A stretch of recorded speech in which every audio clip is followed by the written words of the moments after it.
Um,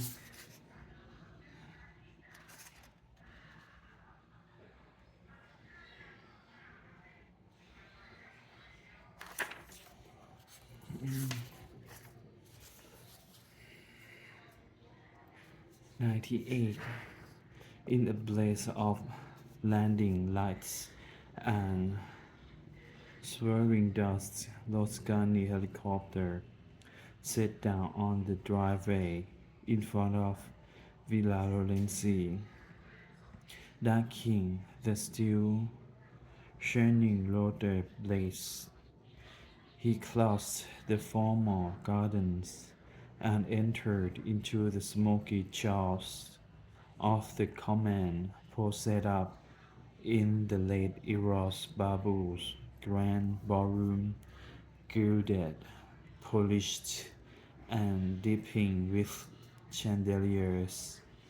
It was the kind of place an invading, invading army might have set up in, which in a sense was exactly what it was, pushing through the Kremlin, answering a fusillade of questions.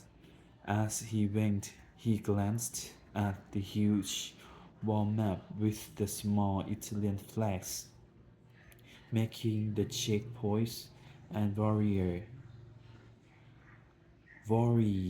as he had before whether what they were doing, necessary as it seems, was too big, too rude, too loud, too unwieldy. They were an army, and that made them think and act like an army, and made them subject to the limitations of a large force, while they play, as they had proven so far, were essentially guerrillas with the freedom of daring and creativity. Going into a small office at the far end of the ballroom, he closed the door and sat down.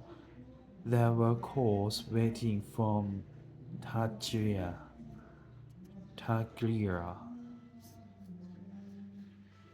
in Rome, Fale in the Vatican, his wife at home. The call to his wife would be first, and then Taglia,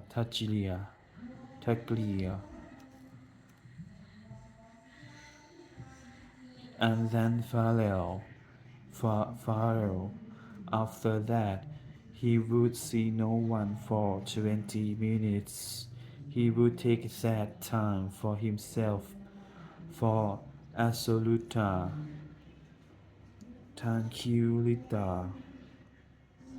He spent it silence to be calm and to think, and then quietly go over the data he'd received from Interpol to see if somewhere in those pages he could determine the identity of his blond man. Bellagio Hotel, Florence, 8:40 p.m.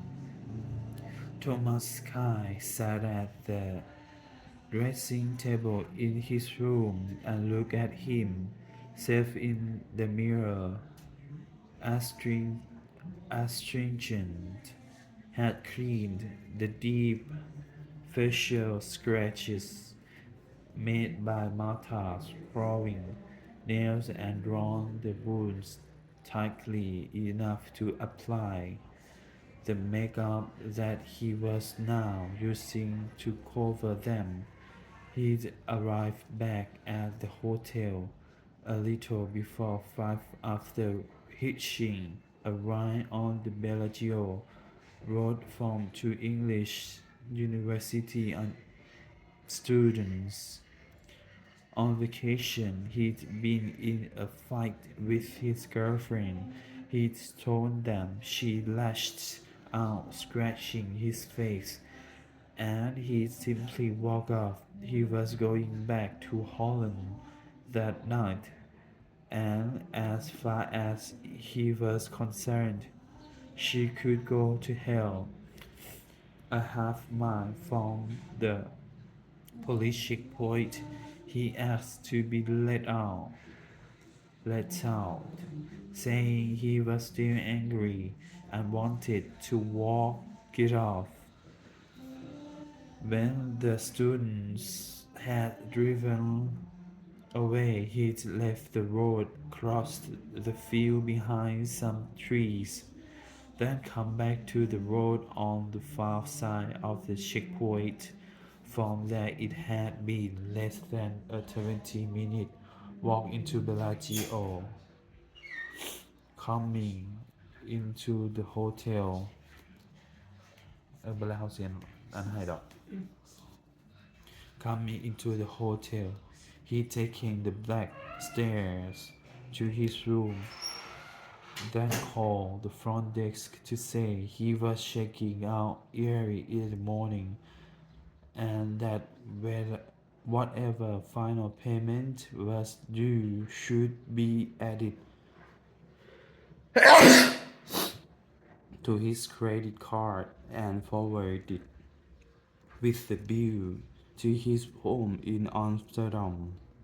Afterward, he looked at himself in the mirror and decided the thing to do was to take a shower and then change he had. Leaning toward the mirror, he touches mascara to his eyelashes, then dabbed once again at the eyeshadow. Satisfied, he stood back and looked at himself. He wore heels, beige slacks, and a loose white blouse under a lightweight blue linen blazer. Small gold earrings and a string of pearls finished the look. Closing his suitcase, he glanced once more in the mirror and then putting on a large straw hat, toasted the room keys on the bed, opened the door and left Thomas Jose Alvarez, Leo's kind of Quito, Ecuador, alias Frederick Wu of Amsterdam, was now Julia Louise Pelps, a real estate agent from San Francisco, California.